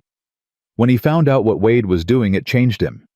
He stopped drinking, started writing everything down. He told me that if anything happened to him, I should take the box and run and not stop until I found someone I could trust. Why didn't he go to the law himself? Because the law was Wade's friend, because the judge was Wade's poker partner, because every system that was supposed to protect people was owned by the man hurting them. Her voice went quiet. Sound familiar? That's what it's like being a woman married to a violent man. Every door you try is locked from the outside. Those doors are open now. Because you opened them. I bought 3 kids at an auction. Everything since then has been an accident. No, it hasn't. Ruth turned to face him. Nothing about this has been an accident. Penny drew your wife's face the first night. She drew Buckner before he came. She drew this family before it existed. Whatever that child is, whatever gift or curse she carries, she brought us all together for a reason. I don't believe in reasons. You don't have to believe in them. They happen anyway. They sat together in the warm dark, not touching, not needing to. Two people who'd been broken by different hammers sitting on a porch that was starting to feel like home. Eli. Yeah. Thank you. For not running when you could have. Wouldn't have gotten far. Martha would have hunted me down with a skillet. Ruth laughed. A real laugh. Full and warm and startled out of her. It was the first time Eli had heard her laugh like that, and it hit him somewhere behind the ribs. Not Sarah's laugh. Different. Hers. From the upstairs window, if either of them had looked up, they would have seen three faces pressed against the glass. Jonah trying to look like he wasn't smiling. Grace grinning so wide her freckles bunched. And Penny silent again, but watching her small hand pressed flat against the window pane. Reaching toward something. Maybe the stars. Maybe the future. Maybe just the feeling of being exactly where she was supposed to be. Marshal James Pickett arrived 2 days later with 3 deputies and a face that looked like it had been carved from the same granite as the mountains. He was a lean man, quiet, the kind of lawman who let his badge do the talking and his eyes do the judging. Doc Caroline rode beside him, and from the way Pickett listened when she spoke, Eli understood that whatever relationship existed between Caroline and the Marshal's family carried real weight.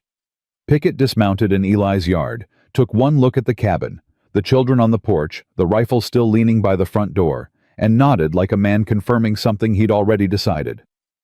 Calloway. Marshal. Doc Mercer tells me you've had some trouble. Some.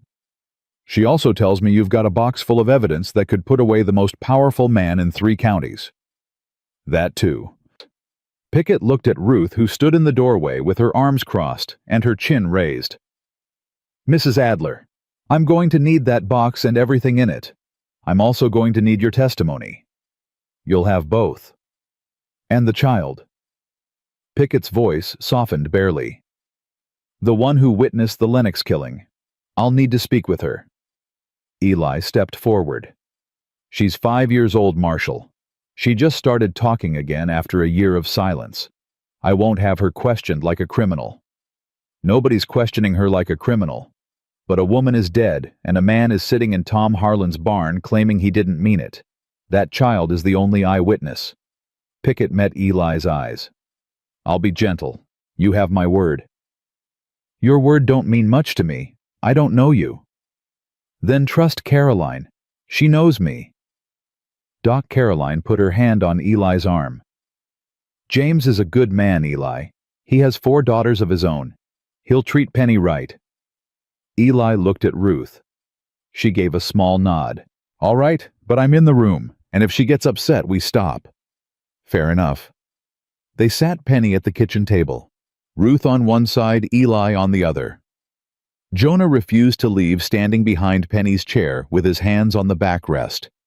Grace sat on the stairs listening because Grace always listened even when you thought she wasn't. Pickett pulled up a chair across from Penny and removed his hat. Without the badge and the authority, he looked like someone's grandfather. He set his hands flat on the table where Penny could see them. Hello, Penny. My name is James. I'm a marshal. You know what that means? Penny nodded. It means I catch bad men. And I heard you know something about a bad man. A man who hurt your mama. Penny's hand found Ruth's under the table. Ruth held it. Can you tell me what happened only if you want to? Nobody's making you. The kitchen went silent. Eli could hear Grace breathing on the stairs. Could hear Jonah's fingers tightening on the chair. Penny opened her mouth, closed it, opened it again. Mama said we had to go. Late at night. She packed one bag and said, don't make noise, don't wake anyone. We walked a long time. My feet hurt. Her voice was thin, papery, like something that had been folded up too small for too long, and was slowly being unfolded. Then the horse came. Mama heard it, and she grabbed me, and we hid in the bushes. But he found us. He always found people, Mama said. The man on the horse, did you see his face? He had a mark. Here. Penny drew a line from her temple to her chin.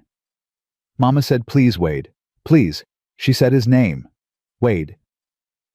Pickett glanced at his deputy, who was writing everything down. What happened then, Penny? He hit Mama. She fell. He hit her again. She tried to get up, but he hit her with the thing. The long thing from the horse. A rifle stock. Penny nodded. Mama said, run, Penny. But I couldn't. My legs didn't work. She was on the ground and there was stuff on her face. Red stuff. Penny's voice went smaller. Then she stopped moving, and he looked at me. He looked right at me, and I thought he was going to hit me too. Ruth's hand was shaking. Eli put his hand over both of theirs. But he didn't. He said, tell anyone, and I'll find you. Then he got on his horse and left. And I sat down next to Mama because I didn't know what else to do. I held her hand. It was warm at first, and then it wasn't. Pickett was quiet for a long moment. His jaw worked.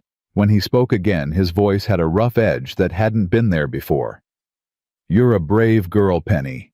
Braver than most grown men I know. I'm not brave. I didn't help Mama. I just sat there. You were 3 years old when it happened. I was 4. I just turned 5. 4 years old, and you remembered his face. You remembered his name. You remembered what he said. Pickett stood up slowly. That's not just brave, sweetheart. That's justice. He put his hat on and walked to the door, turned back to Eli. I've got what I need. Between the journal, the deeds, Dawes's testimony, and this child's account, Wade Buckner will hang, or spend the rest of his life in a federal prison, which might be worse. What about the land claims the families he stole from? Every forged deed gets reversed. Every family gets their property back, including the Crawfords, the Gentrys, and you, Calloway. Your land is your land. Nobody's taking it. Pickett shook Eli's hand, shook Ruth's, knelt down in front of Penny one more time. Miss Penny, when this goes to trial, I might need you to tell a judge what you told me. Can you do that? Penny looked at Eli, then at Ruth, then at Jonah behind her. Will they come with me? Every single one of them. Then yes. Pickett tipped his hat and walked out. His deputies followed. The sound of horses fading down the mountain trail left a silence that felt different from any silence the cabin had known. Not empty, full. The silence of something finished. Grace came down the stairs. Is it over? It's over, Ruth said. The bad man's going to jail. For a very long time. Good. Grace sat down at the table and looked at the empty plates. Can we have biscuits now? Dramatic events make me hungry. Jonah cuffed her lightly on the back of the head. Everything makes you hungry. That's because everything is dramatic around here. We've had more excitement in 2 weeks than most people get in a lifetime. That ain't a good thing, Grace. I didn't say it was good. I said it was dramatic. There's a difference. Ruth made biscuits. Penny helped standing on a stool beside Ruth, her small hands pressing the dough with careful concentration. It was the first time she'd voluntarily participated in any household task. Ruth showed her how to cut circles with a tin cup, and when Penny pressed out her first perfect round, she looked up at Ruth with an expression so purely proud that Ruth had to turn away to the stove before anyone saw her face. Eli watched from the doorway. This kitchen, this table, these people. 2 weeks ago, he'd lived alone and planned to die alone, and told himself that was enough. Now a woman was teaching his niece, because Penny was his, as surely as Jonah and Grace were his, to make biscuits, and a boy was setting the table without being asked, and a girl with freckles was telling a chicken named Queen Victoria to stop pecking at the screen door. You're staring, Ruth said without looking up. I'm observing. You're staring? There's a difference? People keep telling me there's a difference between things. I'm starting to think everything's the same and we just like giving it different names. Ruth turned around. Flour on her cheek, a smudge of dough on her forehead. She looked at him the way she hadn't looked at anyone in years. Open, unguarded, The walls lowered just enough to let something through. Not everything's the same, Eli. No. No. Some things are new. They held each other's eyes for a beat too long. Jonah made a gagging sound from the table. Grace giggled. Penny watched with those blue eyes that missed nothing. The weeks that followed were the strangest Eli had ever lived through. Not because of danger or revelation or impossible children drawing impossible things. Strange because they were ordinary. Beautifully, painfully ordinary. The kind of days he'd stopped believing in. Morning started with Ruth's coffee and whatever chaos Grace manufactured before sunrise. Jonah took over the barn chores without being asked, working alongside Eli with a competence that grew daily. The boy had stopped checking the windows before bed. Had stopped sleeping with one eye open. Had started laughing at Grace's jokes, even the terrible ones. "Why did the chicken cross the road?" Grace asked at breakfast one morning. "If you say because Queen Victoria told her to, I'm leaving this table," Jonah said. "Because Queen Victoria told her to, I'm leaving." "You're not leaving. You haven't finished your eggs." "I'll eat my eggs outside." "Then I'll follow you outside and tell the joke again." "You're the worst sister in the territory." "I'm the best sister in the territory and you know it." Jonah bit his lip, failed to hide the grin. "You're okay." "I'm spectacular." "You're okay, Grace. Don't push it." Penny's changes came slower but ran deeper. She didn't speak every day. Sometimes she went 2 or 3 days silent, retreating behind those winter eyes when something moved too fast or a loud noise cracked through the cabin. But she always came back. A word here, a sentence there. Always to Ruth first, then Grace, then Jonah. And finally, on a Tuesday morning 3 weeks after the auction, she spoke to Eli. He was on the porch mending a saddle when she appeared beside him. She sat down, folded her hands in her lap, and watched him work for a long time. "Eli." He nearly dropped the awl. Her voice saying his name was a sound he hadn't known he'd been waiting for. "Yeah, Penny." "Can I draw Sarah again? I want to draw her happy this time. Last time she looked sad." His throat closed. He put down the saddle and the awl and sat very still. "She wasn't sad, Penny. She was beautiful. She was sad because you were sad. That's how it works. I see what they feel about the person I'm drawing for." Eli looked at this child. This impossible child who carried the dead inside her like lanterns, who could illuminate the darkest corners of a person's grief with a piece of charcoal and a scrap of paper. "You can draw her any time you want. Will you be happy this time?" "I'll try." "Good, because I think she'd look really pretty happy." Penny drew Sarah that afternoon. Same face, same crooked smile, same crescent scar, but different. The eyes were lighter. The mouth was softer. The whole face seemed to lean forward as if Sarah were looking at something wonderful just beyond the edge of the paper.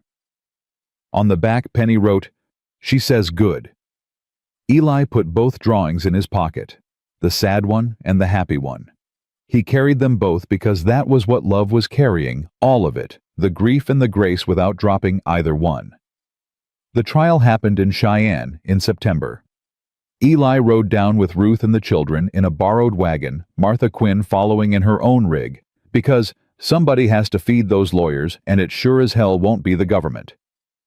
Wade Buckner stood trial for the murder of Mary Lennox, the murder of Lyle Buckner, and the murders of Tom Gentry and Samuel Pike. The evidence from the box, combined with Sheriff Dawes's testimony and the accounts of a dozen witnesses who'd heard Buckner's confession in Eli's yard, made the prosecution's case almost unnecessary. But it was Penny who ended it. She sat in the witness chair, her feet not reaching the floor, her pale hair braided by Ruth that morning with blue ribbons Grace had picked out. She answered the prosecutor's questions in her small, clear voice, never looking at Buckner, never wavering. When the defense attorney tried to discredit her, she was barely 4 years old. "Your Honor, children that age can't reliably distinguish reality from imagination." Penny turned to the judge. "I know what I saw. I know what's real. Real is when your mama stops breathing and her hand goes cold and nobody comes for 2 days. That's real. I don't need to imagine anything." The courtroom went silent. The defense attorney sat down. The jury deliberated for 40 minutes. Guilty on all counts. Buckner was sentenced to hang. He didn't look at Penny when they let him out. Didn't look at anyone. He'd stopped being a man somewhere between his confession in Eli's yard and his sentence in Cheyenne. He was just the shape of what happened when greed ate a person hollow. Dawes received 5 years for corruption and conspiracy. He accepted it without argument. "I earned it," he told the judge. "Every day of it." On the ride home, Grace fell asleep against Ruth's shoulder.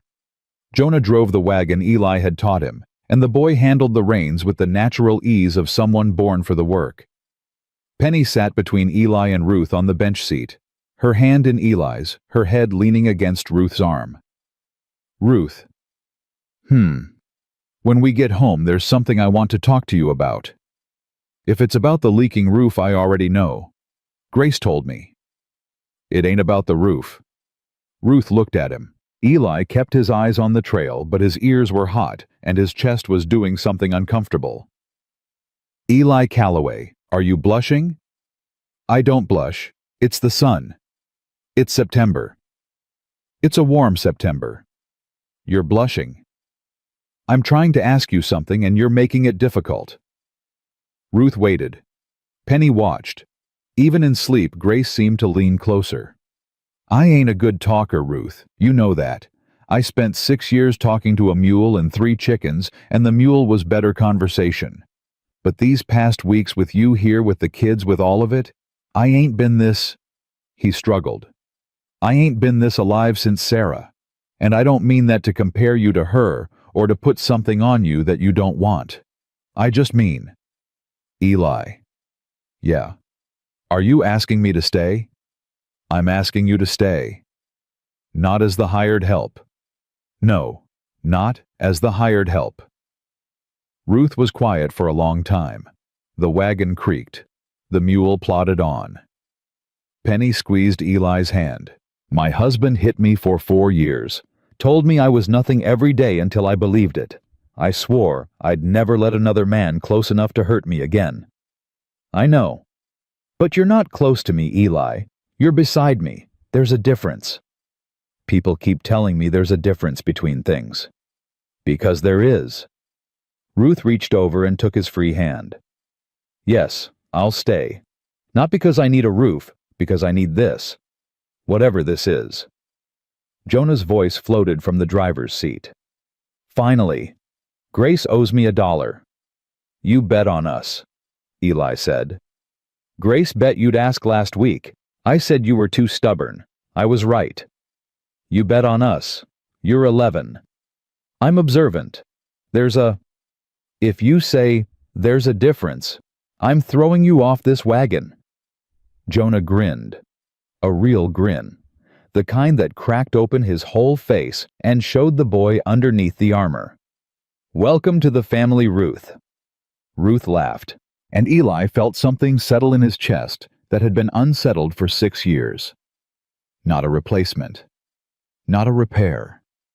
Something new built on the foundation of everything that had come before the grief and the loss and the loneliness and the $3 silver and the face drawn in charcoal and the words on the back of a paper that said, "Stay." They were married in October in the yard in front of the cabin with Martha Quinn crying so hard she could barely serve the cake she'd baked, and Doc Caroline standing as Ruth's witness, and Father Domingo performing the ceremony with a solemnity that made even Grace go quiet for 3 full minutes. Jonah stood beside Eli as best man. When the vows were done, and Eli kissed Ruth, gentle, careful, the way you handle something precious, Jonah said loud enough for everyone to hear, "About time." The paperwork came through in November. Eli filed for legal adoption of all 3 children. Ruth signed as co-parent. Judge Whitaker in Cheyenne, who'd overseen the Buckner trial, approved it personally. "Jonah Calloway," Jonah said, reading the certificate. He traced his new name with his finger. "Jonah Calloway." He said it 3 times like he was testing whether it would hold, like he was waiting for someone to take it back. Nobody took it back. "Grace Calloway." She added her name to the cabin's front door with a piece of chalk, then underneath it wrote, "And Queen Victoria, Penny Calloway." Penny held her certificate for a long time, reading it over and over. Then she walked to the fireplace, took out charcoal and paper, and drew a picture.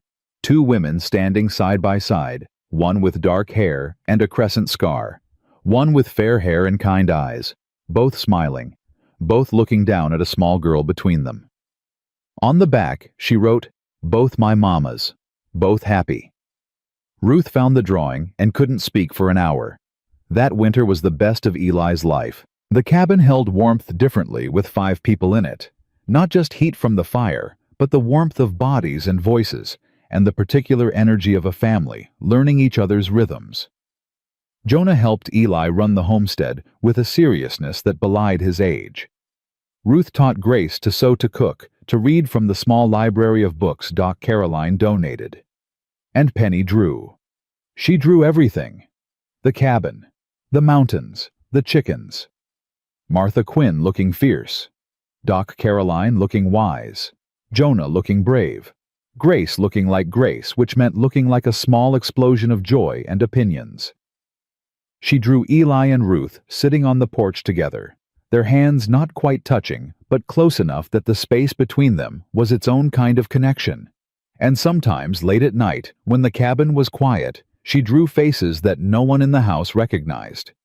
Men and women and children, all rendered with that same impossible precision, each one carrying an expression of peace. "Who are they?" Eli asked one morning, finding a stack of drawings on the kitchen table. "People who are lost," Penny said. "They want someone to see them." "See them how?" "Just see them. Know they were here. That's what everybody wants. To be seen." Eli looked at this child, this daughter of a murdered woman, this girl who'd sat beside a cooling body for 2 days, who'd stopped speaking for a year, who'd been sold at auction for less than the price of a meal, and he understood that she wasn't broken. She never had been. She was a window, a place where the unseen became visible and the lost found their way into the light. "I see you, Penny," he said.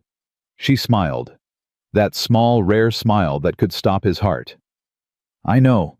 That's why I came to find you." "You didn't find me. I bought you at an auction." "That's what you think happened." She picked up her drawings and went outside, leaving Eli standing in the kitchen with the distinct feeling that he'd been out-philosophized by a 5-year-old. "She got you," Jonah said from the doorway. "She did. She gets everybody. It's her superpower." "I thought her superpower was the drawing." "Nah, the drawing's just the tool. The superpower is making people feel like they matter." Jonah paused. "You matter, Eli. In case nobody told you recently." "You're getting soft on me, son. Don't push it."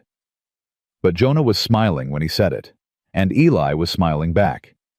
2 people who'd forgotten how to smile, reminding each other what faces were for. Spring came early that year.